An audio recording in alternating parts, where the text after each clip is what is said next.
ठीक છે મસ્ત છે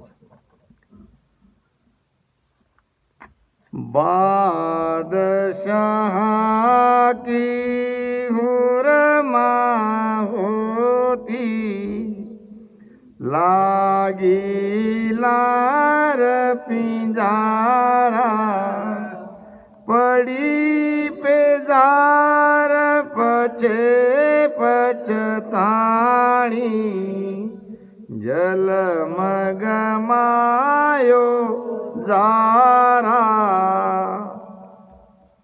परम पछतावा ग्रंथ। जब तक हमारे अंदर ये पछतावा नहीं आएगा तब तक भजन नहीं बनेगा।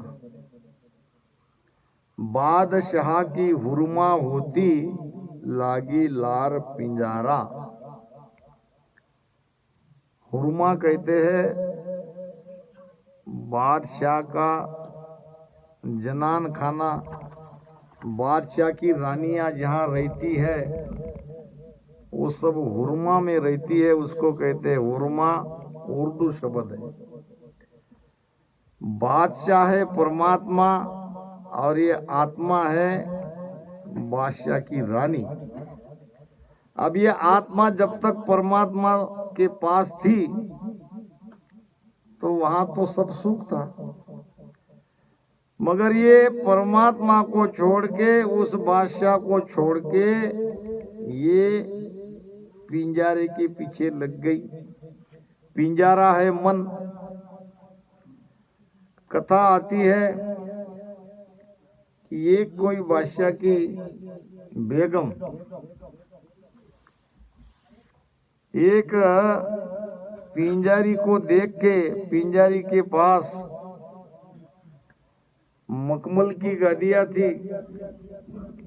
अब इस बादशाह की बेगम को लगा कि इतनी मखमल की गादी इस पिंजारी के पास है तो उस गादी को उस पे जाके अगर मैं सोती हूं तो मुझे कितना सुख मिलेगा।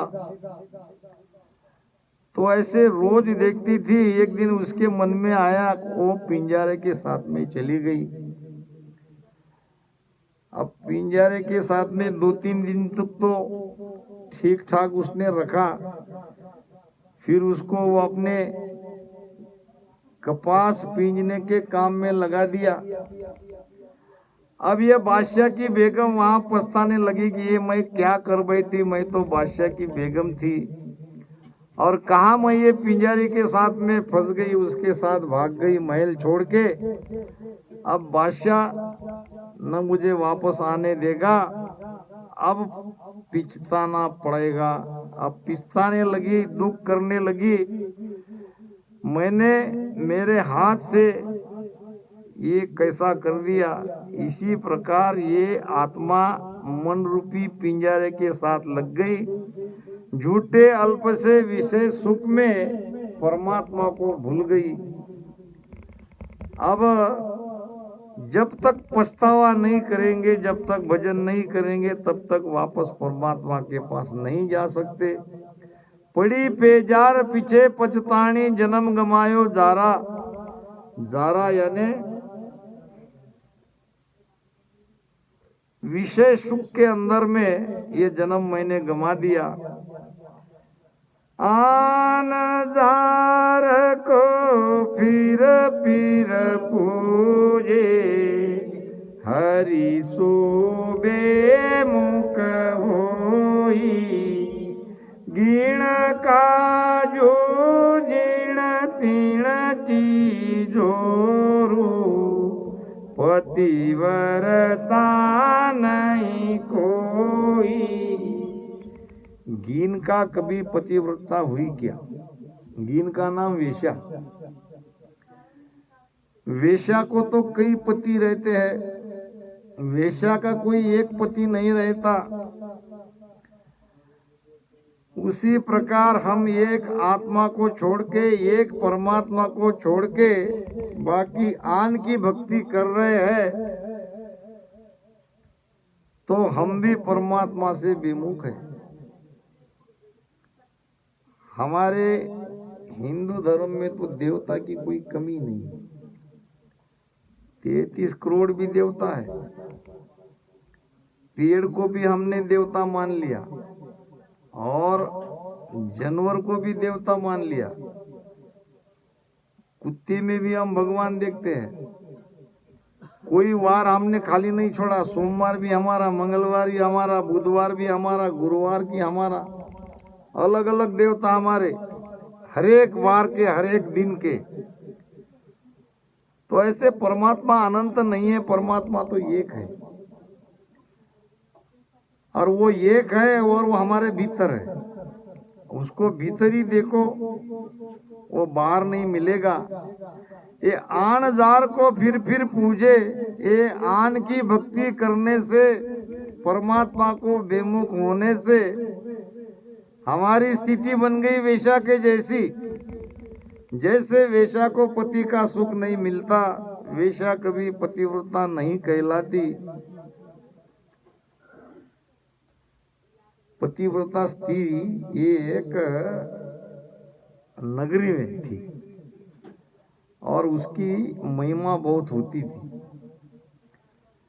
राजा की रानी राजा को कहती थी, राजा की कई रानियां रहती हैं, कि भाई हमको उस पतिव्रता के दर्शन कराओ। सुना है कि वो पतिव्रता का पति हमारे यहाँ है, काम करता है।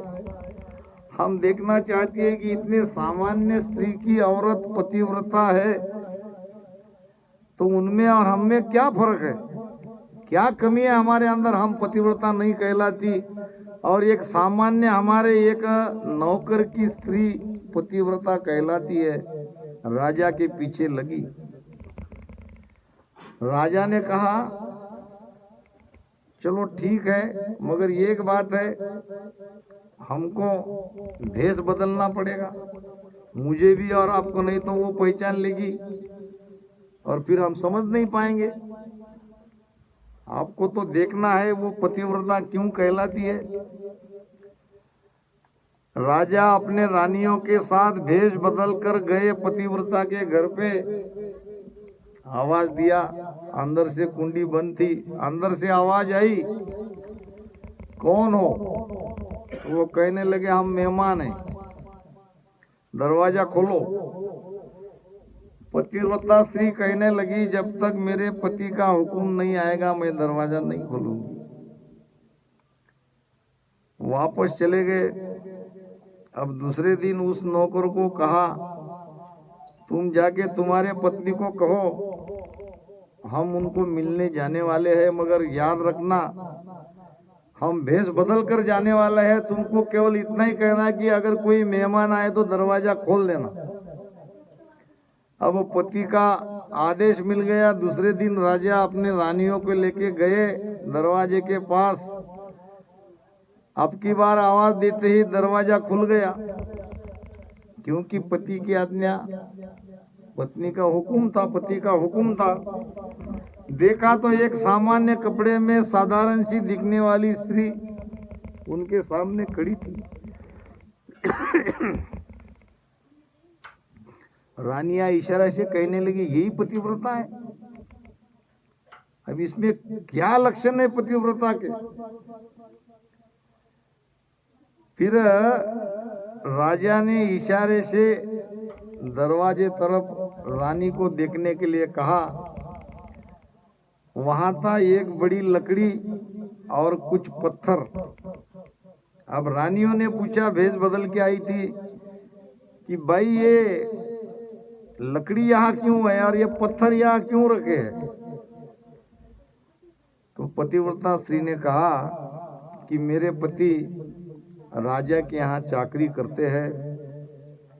कभी कभी राजा उन पर गुस्सा करते हैं, राजा को क्रोध आता है तो मेरे पति को भी क्रोध आता है। अब उसको आया हुआ क्रोध राजा पे तो नहीं निकाल सकते, क्रोध तो मुझ पर ही करेंगे।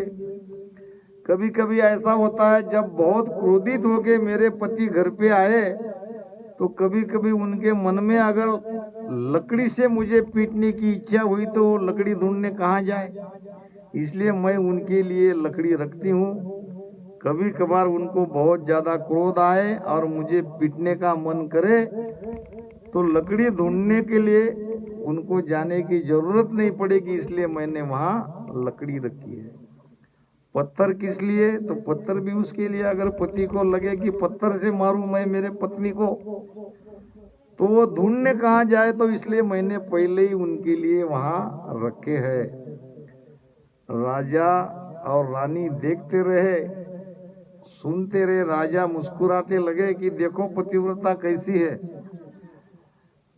क्या तुम ऐसे इस तरह से बन सकती हो? रानियां कहने लगी नहीं, सचमुच आज हमने पतिव्रता स्त्री को देखा तो एक पति के अलावा किसी को न मानना। एक स्त्री अपने घर में अपने ससुर से प्रेम करती है, ससुर की सेवा करती है, सास की सेवा करती है, ननद है, देवर है और परिवार में बाकी लोग हैं, सबको सेवा करती है, सबको प्रेम देती है। मगर अपनी पति की जो सेवा करती है, पति को जो प्रेम देती है, वो परिवार वाले इतर को नहीं देती। ये है पतिव्रता अंग की भक्ति। तो हमको भी भक्ति इसी प्रकार करनी है। बिन जटग्यो बाण्यो पचतावे, नरतन नाव विसार्यो, के नहीं सके मन ही मन छीजे, शाह जी सो दे हार्यो। शाहजी नाम सेठ। बिनज ठग्यो बाण्यो पछतायो। बाण्यो नाम व्यापारी। अगर व्यापार में घाटा है, व्यापार में कोई उसको ठगता है और धंधा बैठ जाता है तो वो पछताता है। कहे नहीं सके मन ही मन छीजे। अब किसी को कह भी नहीं सकता, मन ही मन में बेचारा दुखी होता है। अब शाहजी सौदो हार्यो। अब इसी प्रकार ये भक्ति भी तो एक बहुत बड़ा व्यापार है। इससे बड़ा व्यापार तो और कोई हो ही नहीं सकता। यहाँ पे हार और जीत दोनों में फायदा है। कबीर साहब कहते हैं ना, हारू तो हर हर मिले, जीतू तो सतगुरु श्याम। हारू तो हार मिले, जीतू तो, अब हारू तो हार मिले, हारने में भी परमात्मा मिलते। हारना क्या है, पहले हारना समझो। संसार से हारोगे, जगत से हारोगे तो परमात्मा मिलेगा, जरूर मिलेगा। अब संसार में रह के संसार में जीतोगे, जीत भी भलाई होगी मगर 84 नहीं चुकेगी। हमको संसार में जीतना नहीं है, संसार से कुछ लेना नहीं है। संसार में रह के हमको केवल भजन करना है, बस मन को भजन में लगाना है। अब संसार से हम हार भी गए तो भी इधर परमात्मा के दरबार में हमारी जीत पक्की है।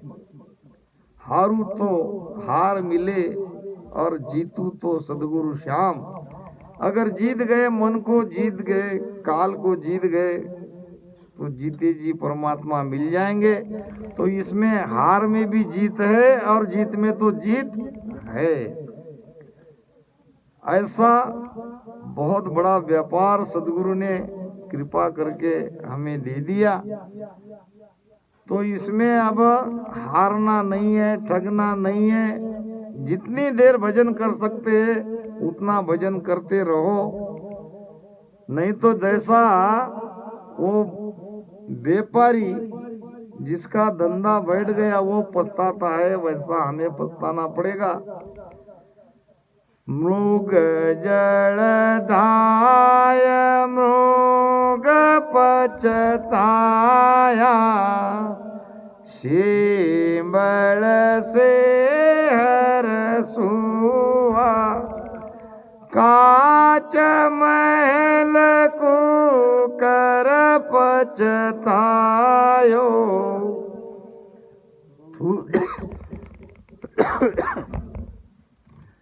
थुई थुई भूक भूक मुआ मृग जल धाय मृग पचतायो और सेंबल से हरसुआ काच महल कुकर पचतायो यूं ही भुक भुक मुआ। 3 प्रमाण महाराज दे रहे हैं। पहले तो मृग का प्रमाण, मृग यानी हिरन। हिरन जब उसको प्यास लगती है तो इधर उधर पानी को देखती है। अब उसको ये जो हमारे अभी धूप काले में क्या कहते हैं उसको, हिंदी में क्या कहते हैं, धावा। तो ये उसको पानी के जैसे दिखती है और पानी समझकर वो प्यास तो रहती है, पीने के लिए दौड़ती है। अब दौड़ते हैं जैसे जैसे दौड़ते हैं उधर वो सामने सामने सामने सामने दूर दूर दिखाई देता है। अब पानी है नहीं, पानी का केवल आभास है और ये पानी के पीछे दौड़ रहे हैं। दौड़ते दौड़ते दौड़ते ये हिरन मर जाता है, प्यासा रह जाता है, पानी नहीं मिलता। इसी प्रकार ये संसार का सुख है। संसार के पीछे आप सुख के पीछे कितना ही दौड़ोगे सुख नहीं मिलेगा। आप सुख को खोजते खोजते मर जाओगे। आपके प्रारब्ध में होगा तो वो तो आपको मिलेगा। हम क्यों इतना धन कमा रहे हैं? क्यों पैसे के पीछे हम पागल है? पैसा नहीं चाहिए हमको। हम पैसे के पीछे भाग नहीं रहे, हम सुख के पीछे भाग रहे हैं। सबके अंदर सुख की चाहना है। देख लो आप, सभी सुखी होना चाहते हैं, सभी सुखी बनना चाहते हैं। सुख के लिए हम पागल है, सुख के लिए दौड़ रहे हैं। हमारी धारणा गलत है कि पैसे से सुख मिलेगा। धन कमा लिया तो हम सुखी हो जाएंगे, ये हमारी धारणा है और ये गलत धारणा है। सुख धन से नहीं मिलेगा, सुख पैसे से नहीं मिलेगा। सुख तो भजन से, सुख तो सत्संग से। महाराज कहते हैं, राम जी साधु संगत मोय हो, राम जी साधु संगत मोय बेर बेर मैं करूं विनती, बेर बेर मैं करूं विनती, कृपा मो पर कीजे राम जी साधु संगत मोय दीजे, ओ राम जी साधु संगत मोय दीजे। आंग साधु संगत लाभ गणेरा मुनि जन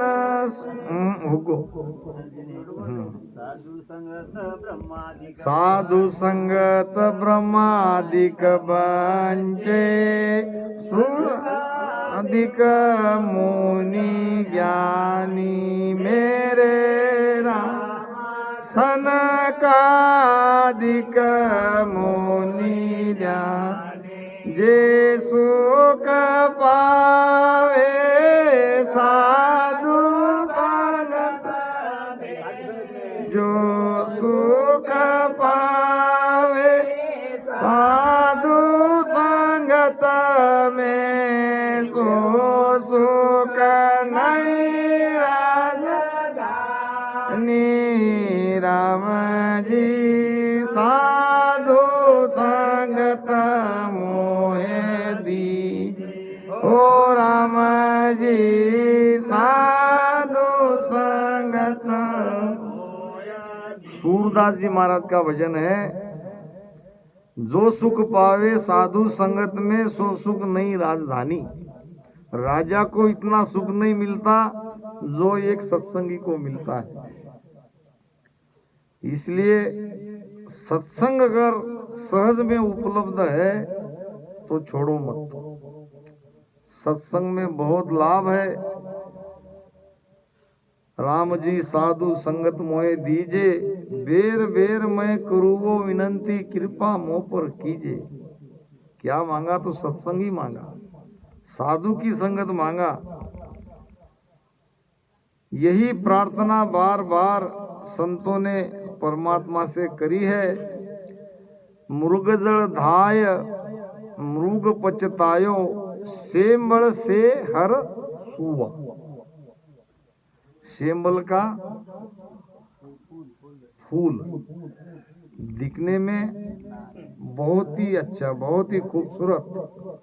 अब फूल देख के वो सुआ, वो तोता बड़ा खुशी होता है कि इतना फूल इसका इतना अच्छा है तो इसका फल कितना मीठा हो।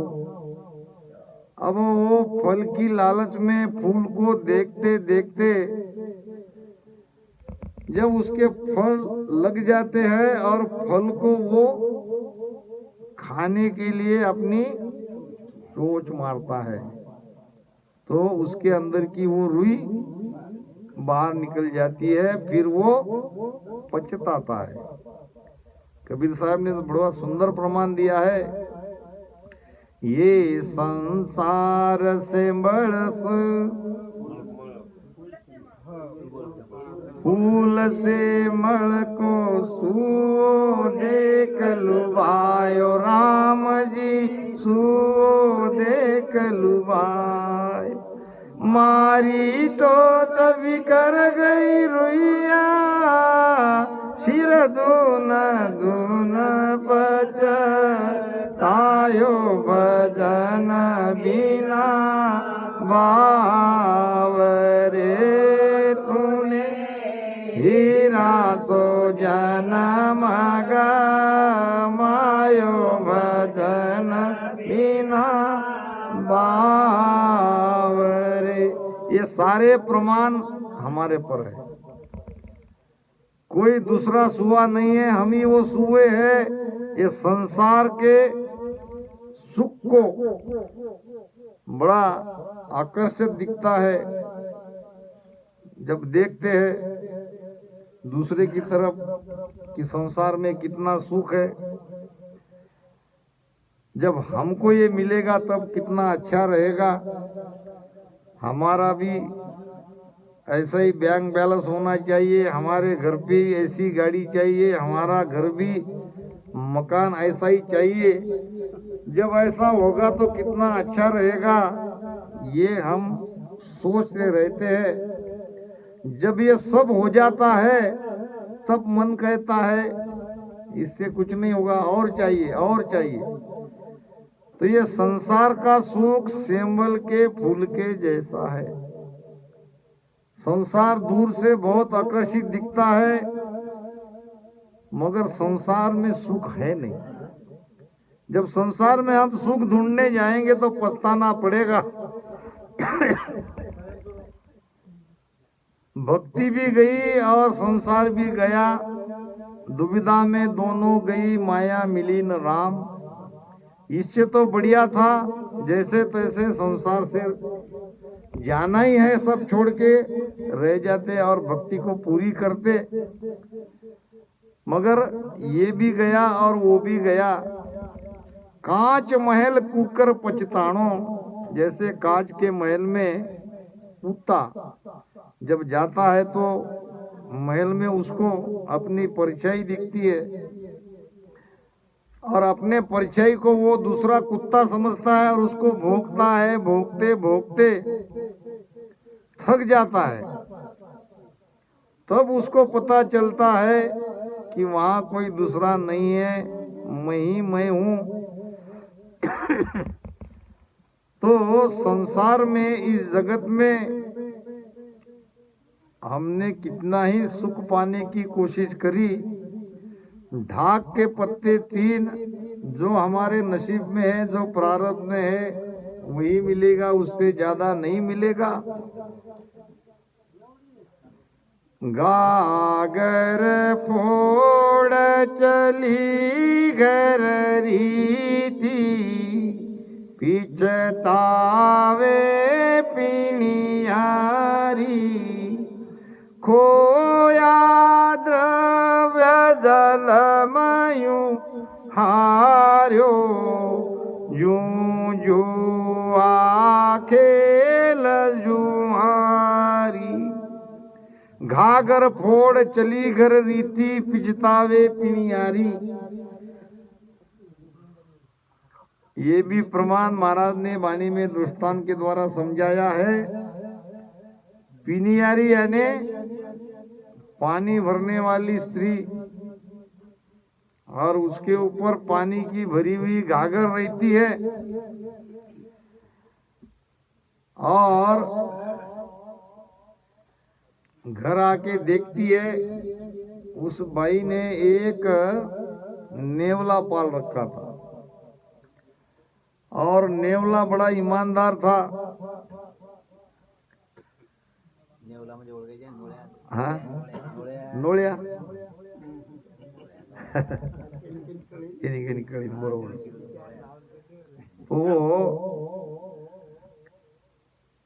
वो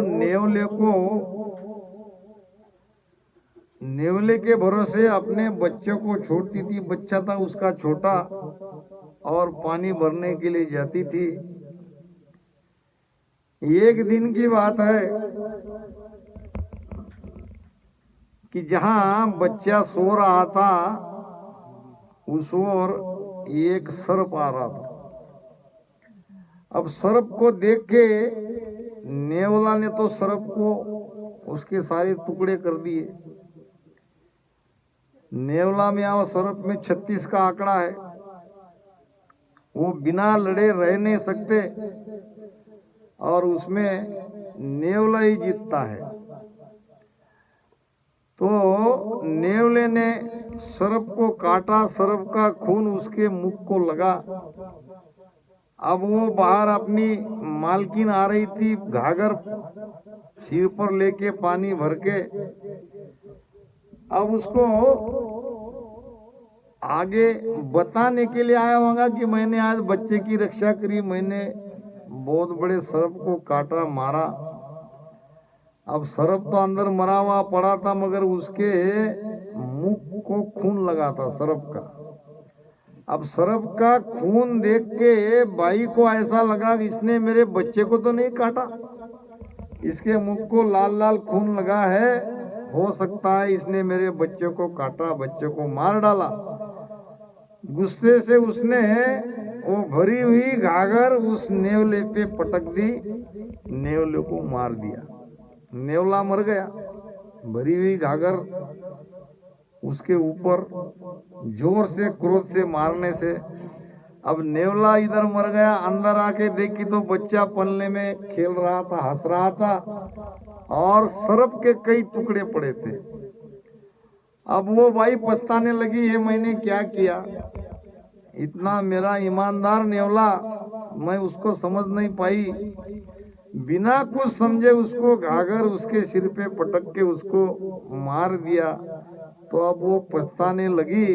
घाघर फोड़ चली घर रीति, पिछतावे पिणियारी, और खोया द्रव्य जलम यूं हार्यो, यूं जुआ खेल जुआरी। जुआरी को आपने देखा क्या? जुआरी जब जुए में हारता है तो कितना पछताता है वो। जुआरी जब जुए में पैसा हारता है, जब उसका नजदीक का पैसा चला जाता है, जुए में हार जाता है, तो उसका चेहरा देखने लायक हो जाता है। कहीं उसका मन नहीं लगता, वो पिसता रहता है।